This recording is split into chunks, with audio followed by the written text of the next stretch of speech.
Bonjour Sandrine Rousseau. Bonjour. Vous êtes députée Les Écologistes de la 9e circonscription de Paris. Vous avez une formation d'enseignante-chercheuse en économie et vous avez été notamment la vice-présidente de l'Université de Lille. Merci de nous accueillir dans votre bureau de députée à l'Assemblée nationale. Je vois que derrière vous, il y a une image de Simone Veil. Ça représente quoi pour vous ? Ah bah c'est une héroïne, elle me regarde, en plus cette photo elle est magnifique, elle me regarde travailler et ça donne une exigence. Bon, on va parler un petit peu de la situation politique, mais d'abord on va parler de Paris, puisque vous êtes quand même députée de la 9e circonscription de Paris, comme je le disais précédemment. C'est quoi un petit peu les idées des écologistes pour Paris, si on résume ? C'est de transformer la ville en une ville où on puisse vivre sereinement, en bonne santé, y vieillir, y grandir, et en fait qui accueille tous les âges de la vie, quel que soit le niveau de richesse. Et ça, aujourd'hui, c'est un vrai défi parce que Paris se vide quand même d'une partie de sa population, notamment les familles, et notamment les classes moyennes qui n'arrivent pas à payer forcément le niveau de loyer de Paris. Et puis, y vivre bien et en bonne santé, ça veut dire y avoir des espaces pour respirer, des espaces pour être en contact avec la nature, des espaces de tranquillité. Moi, quand je suis arrivée sur Paris, un des trucs qui m'a vraiment le plus marqué, c'était le bruit constant qu'il y a dans cette ville. Et donc, faire un Paris apaisé, c'est sans doute la meilleure transformation écologique qu'on puisse imaginer. Ouais. Alors là, plus précisément, un Paris apaisé, c'est quoi ? C'est un Paris sans voiture, avec des rues végétalisées, des toits végétalisés, des pistes cyclables. Est-ce qu'un Paris sans voiture, par exemple, c'est une super bonne idée ou pas ?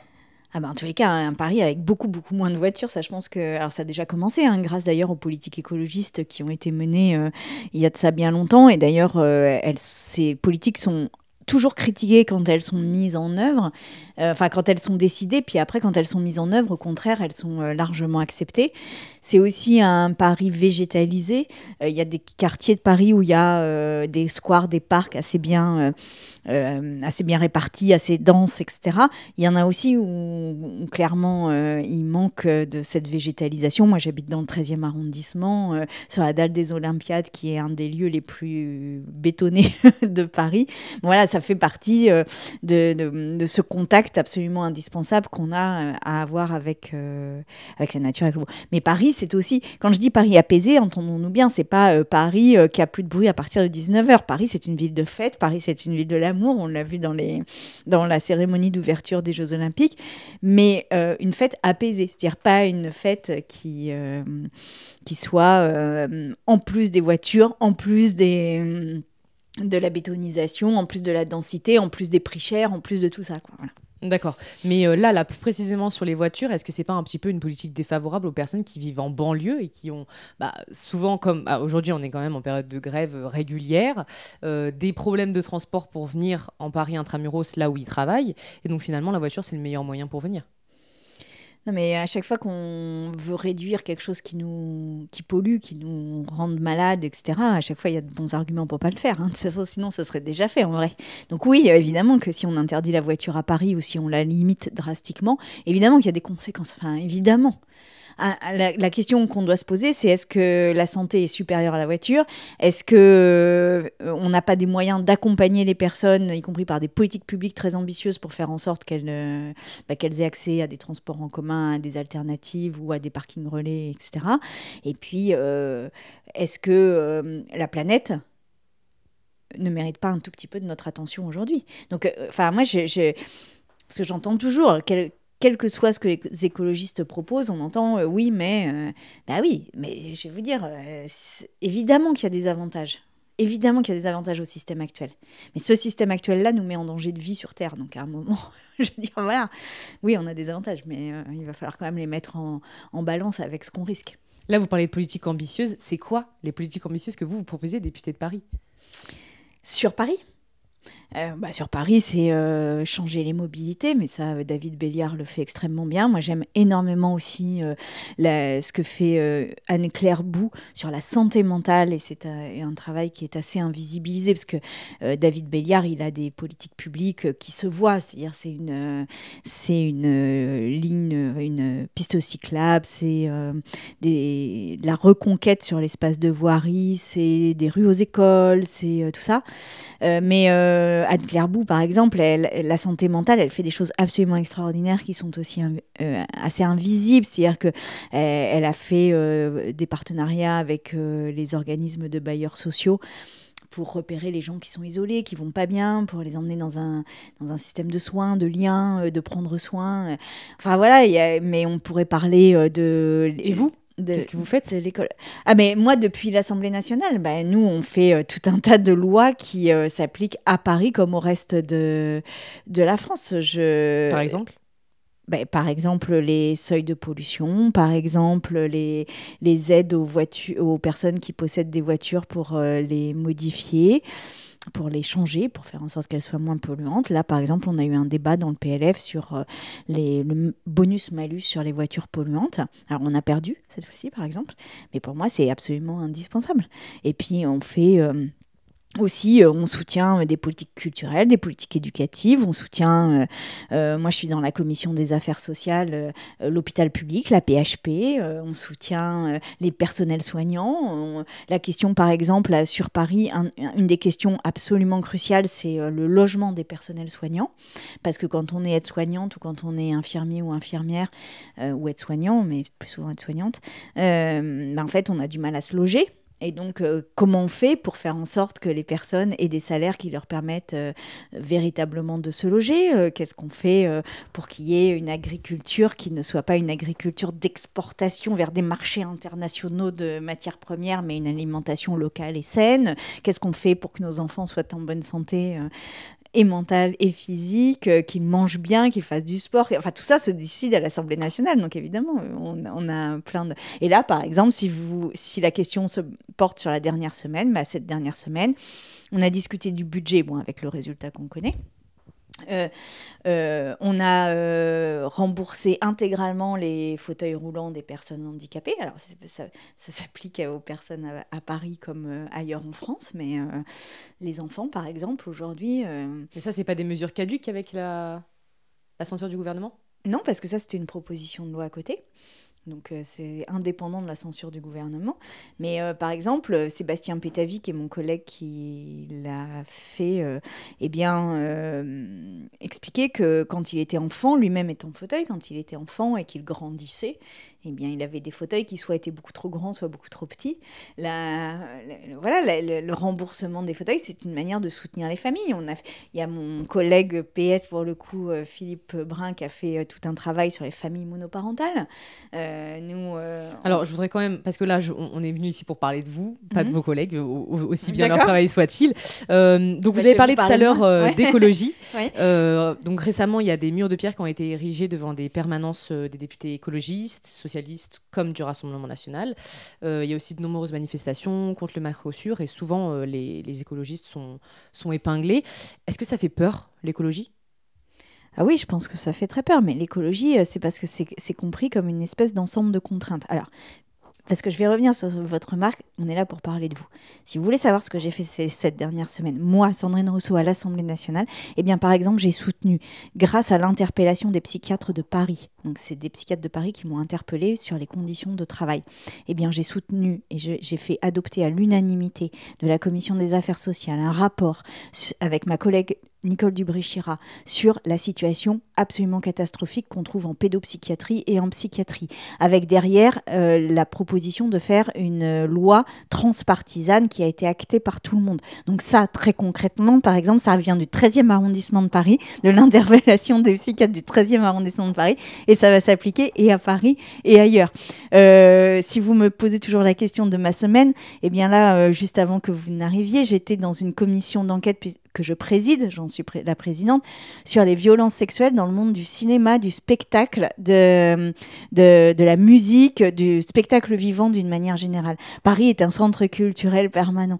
La plupart des acteurs des acteurs au sens large que nous recevons dans cette commission d'enquête, nous parlent de structures ou de films ou d'un monde culturel qui est très en lien avec Paris, qui est essentiellement parisien. Donc tout ça, évidemment, a un impact. Et tout à l'heure, après notre interview, je vais recevoir les enfants des écoles primaires de ma circonscription, puisqu'il y a des classes qui ferment et que je les défends depuis le début et que je vais continuer à les défendre. Voilà. Alors, du coup, vous n'avez pas répondu quand même à la question que j'ai posée de base. Alors, est-ce que ça fait peur l'écologie ? Bien sûr que l'écologie, ça fait peur parce que, en fait, c'est un changement vraiment radical de nos vies dont il est question. Enfin, je rappelle quand même que là, on est dans une situation mais ultra critique. C'est-à-dire que l'année 2024 a été une année à plus 1,5 degré. Normalement, on était censé ne pas dépasser ce plus 1,5. On y est déjà. Sur les 9 limites planétaires dont on pense que si elles sont dépassées, alors il va y avoir des effets en chaîne qui font que notre vie sera menacée sur Terre. Sur les 9 limites planétaires, on en a déjà atteint 7. Les puits de carbone, et ça c'est une information qui est passée totalement inaperçue mais qui devrait nous occuper au premier plan, les puits de carbone, donc ce qui absorbe le carbone, donc l'océan, les forêts, sont en train de se transformer en des émetteurs nets de carbone, ce qui va nous mettre dans une situation pas possible. Donc ça fait peur. Ça fait extrêmement peur. Ça fait peur, mais du coup, qu'est-ce qu'on fait face à ça ? Donc la question, c'est comment on arrive à changer nos modes de vie. Et pour ça, il faut... moi, je pense qu'une des résistances à l'écologie, elle vient du fait que les gens n'ont pas... Déjà, ils sont nostalgiques d'une certaine période, mais aussi, ils n'ont pas les moyens de changer. Aujourd'hui, avoir véritablement un comportement écologique, pour un ménage de classe moyenne, ça représente 1 an de salaire. C'est pas possible. Donc, c'est pour ça que je suis à l'Assemblée. Parce qu'avant, j'ai arrêté la politique et je suis revenue à l'Assemblée pour défendre les questions féministes, mais aussi écologistes, en disant, mais en fait, là, on a besoin de politiques publiques.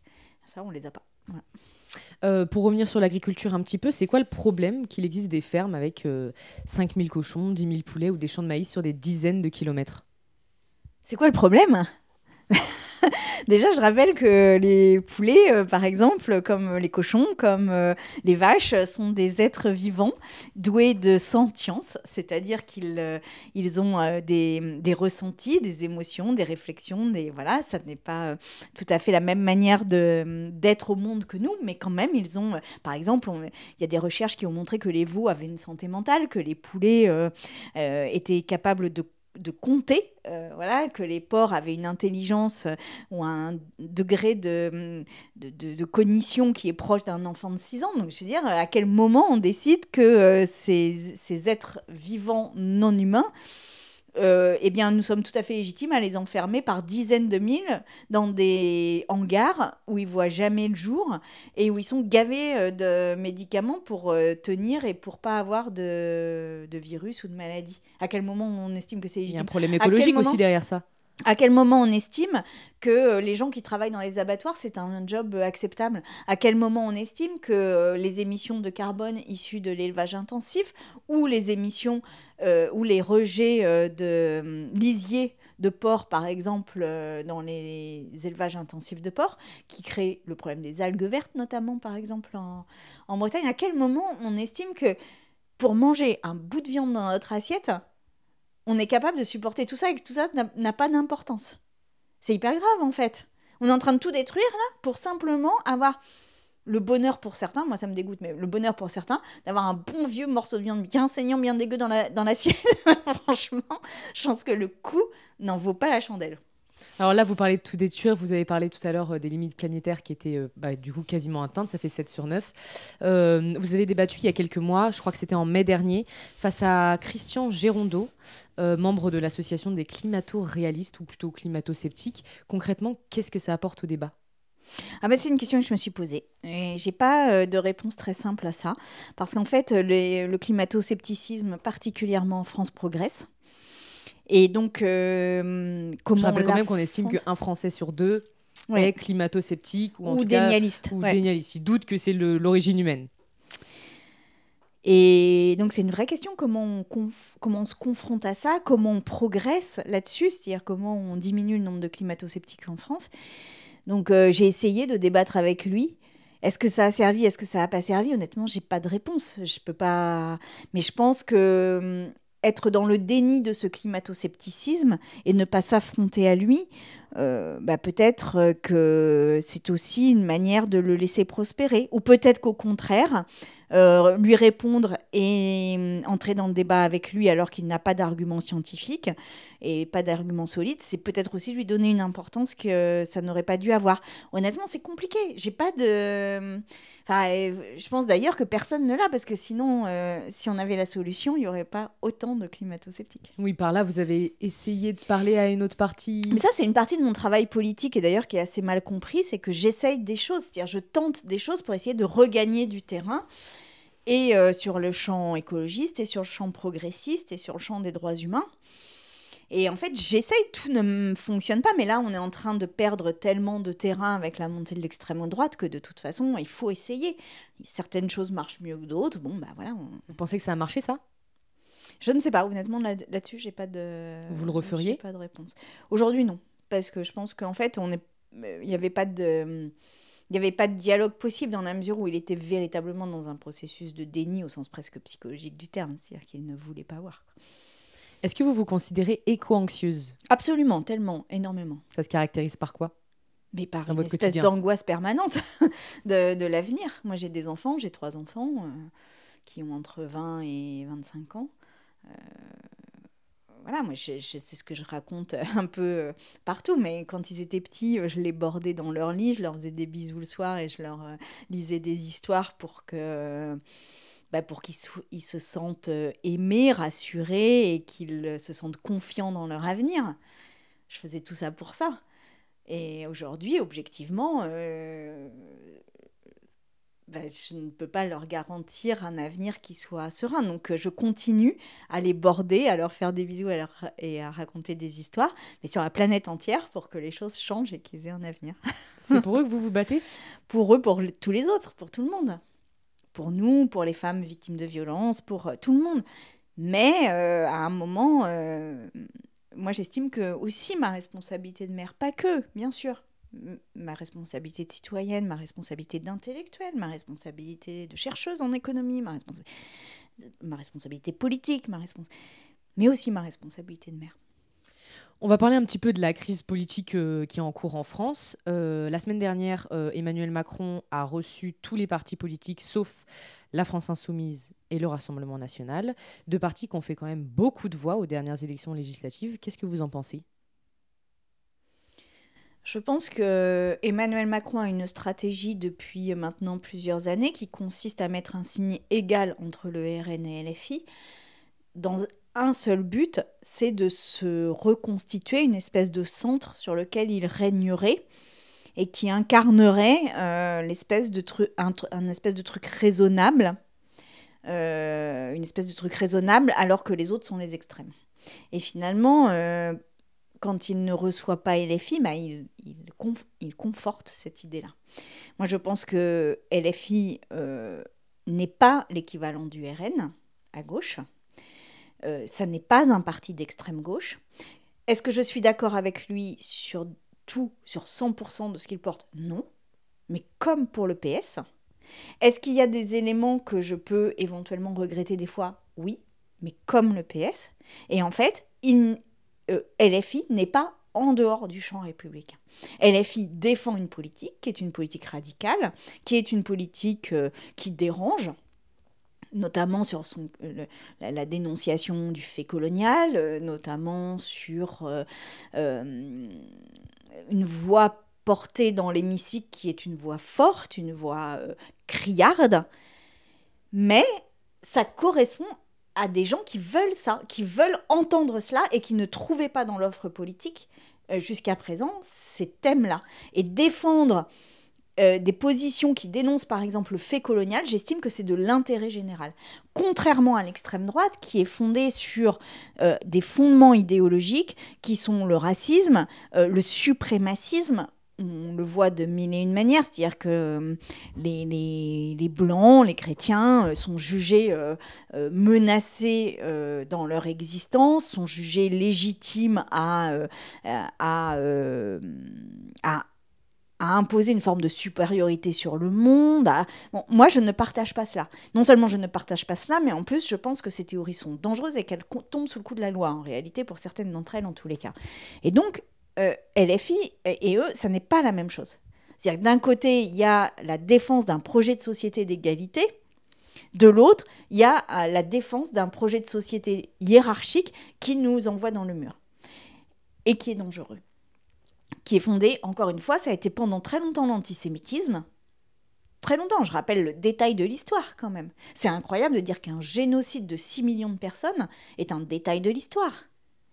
Et sans s'excuser jamais de ses propos, parce qu'il n'y a jamais eu d'excuse du Rassemblement national, on est passé maintenant à des propos racistes et anti-immigration en dénonçant de manière incroyable et absolument irresponsable les personnes migrantes qui, pour beaucoup, subissent des violences sur leur parcours de migration, qui beaucoup ont une précarité extrêmement grande liée à ce parcours de migration. Et ils les dénoncent comme étant l'ennemi et l'adversaire et la raison de tout notre mal-être, de tous nos maux. En fait, ça, j'estime que c'est dangereux. Que c'est dangereux, en fait. Et donc, vraiment, il n'y a pas de signe égal.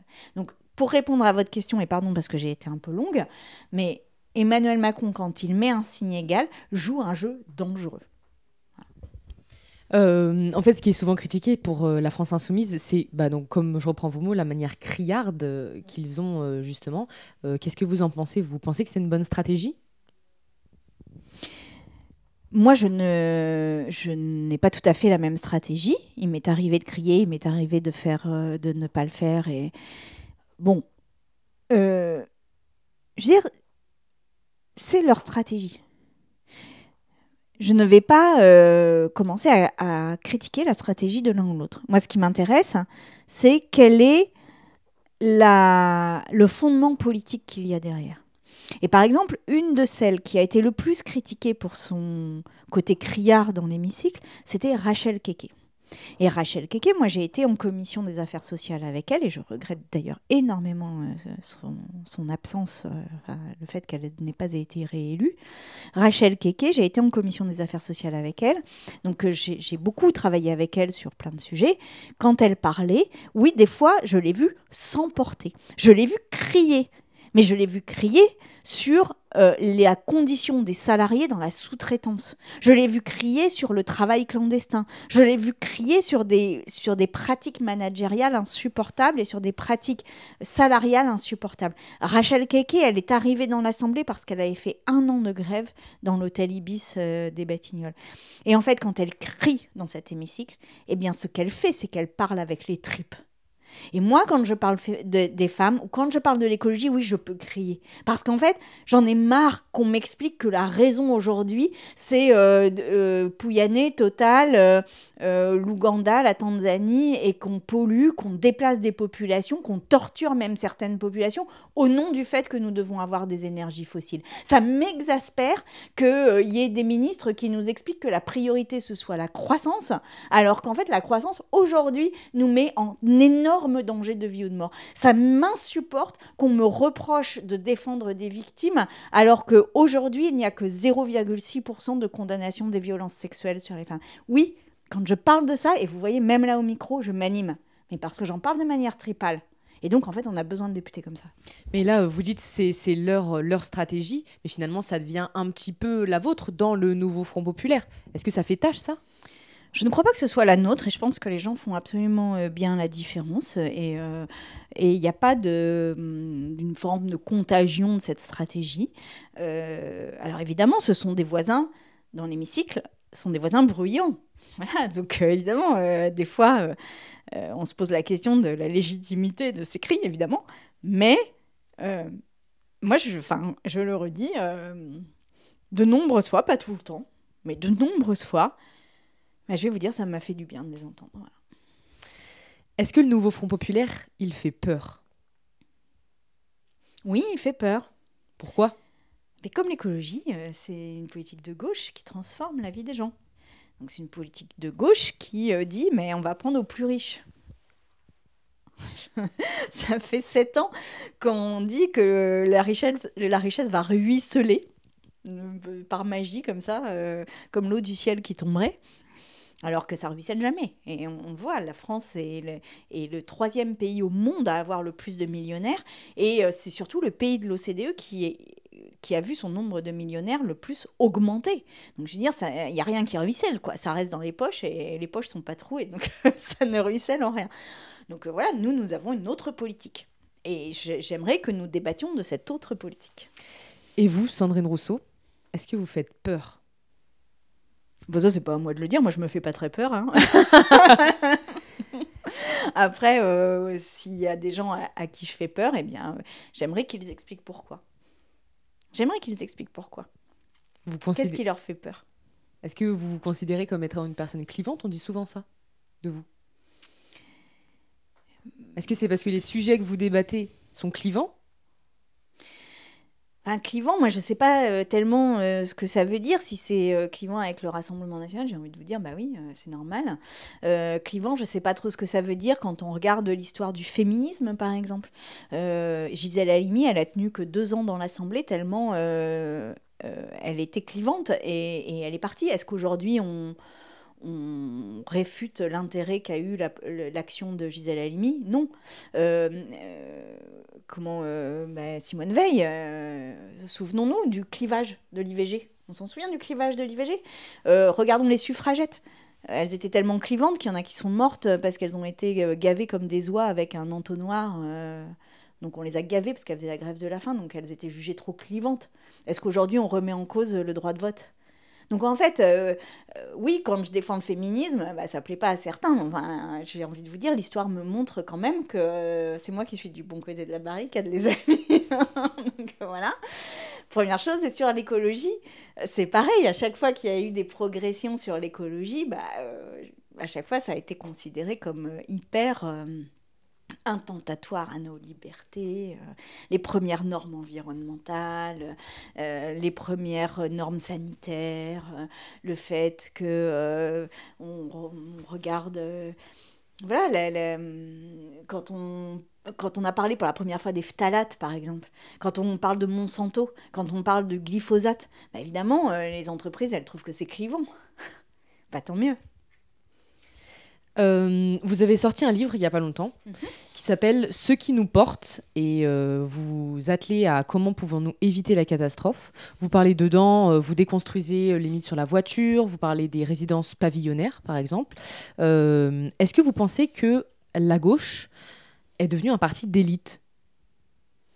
Non, je ne pense pas que la gauche soit devenue un camp de l'élite, parce que ce n'est pas un seul parti, c'est un camp de l'élite.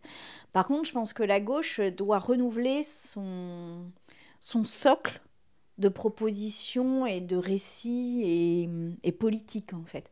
Parce que je pense que trop souvent, nous nous enfermons dans une idéologie, ou plus exactement une matrice de réflexion qui est ancienne, c'est-à-dire c'est la croissance, de la croissance viendra la redistribution, de la redistribution viendra la réduction des inégalités. Moi, je pense que ce cadre-là de réflexion est toujours intéressant, mais qu'il est complètement dépassé aujourd'hui. C'est-à-dire qu'en fait, à la fois, il continue à exister et en même temps, il est complètement dépassé.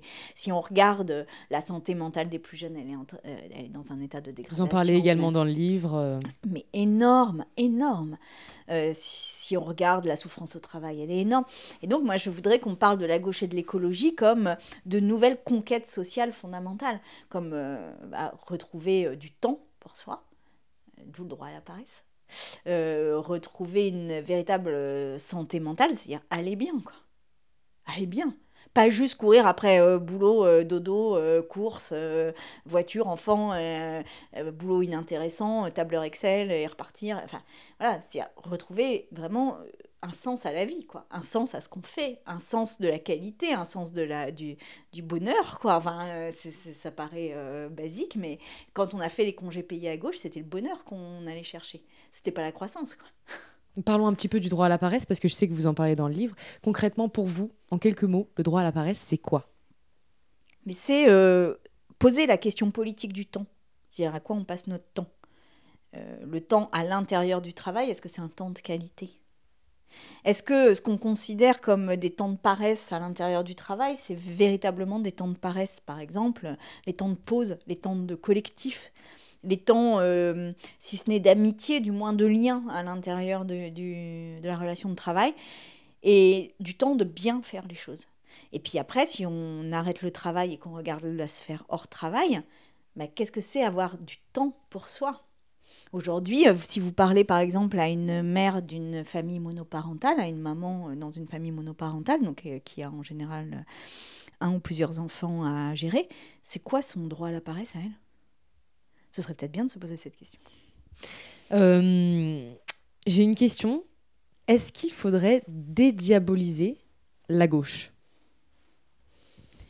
On parlait tout à l'heure que la gauche, c'est une bonne question. C'est une bonne question.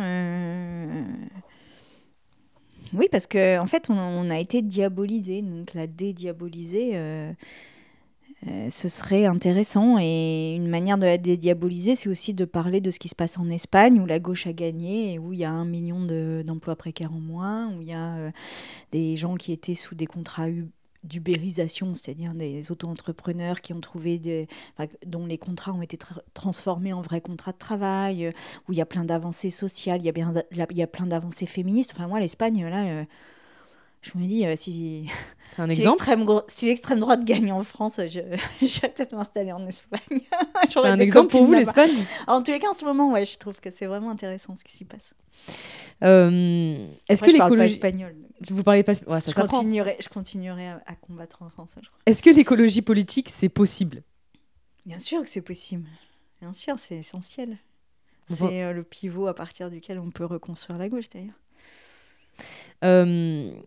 Est-ce que là, on a vu ces dernières semaines que la Ve République, il était quand même abîmé. En tout cas, on a du mal en France à avoir cette stratégie du compromis.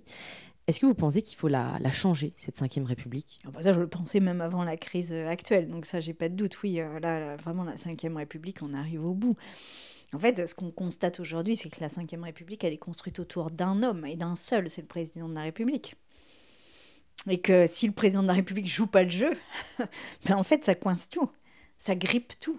Donc oui, on a un énorme problème. On n'a pas assez de contre-pouvoir, il n'y a pas assez de pouvoir parlementaire, il n'y a pas assez de démocratie directe. Oui, on a un Vous êtes favorable à une 6e République? Oui, ou au moins une réforme de la Ve République. Mais oui, une 6e République, appelons-la comme ça. Mais au moins une réforme de la Ve République. On ne peut pas continuer comme ça. Et qu'est-ce qu'il faut changer? Il faut aller vers plus de parlementarisme? Plus de parlementarisme, arrêter la possibilité de coups de force, comme le 49-3. Arrêter le présidentialisme insupportable. On a l'impression qu'on a coupé la tête des rois, mais que finalement, on a remplacé ça par des présidents omnipotents. C'est pas possible. Quel avenir pour le nouveau Front populaire? Radieux. Radieux? Grand. C'est tout? Beau, fort, de victoire. Vous pensez que vous allez rester unis? Oui. Qu'est-ce qui vous fait dire ça? Mais on y travaille.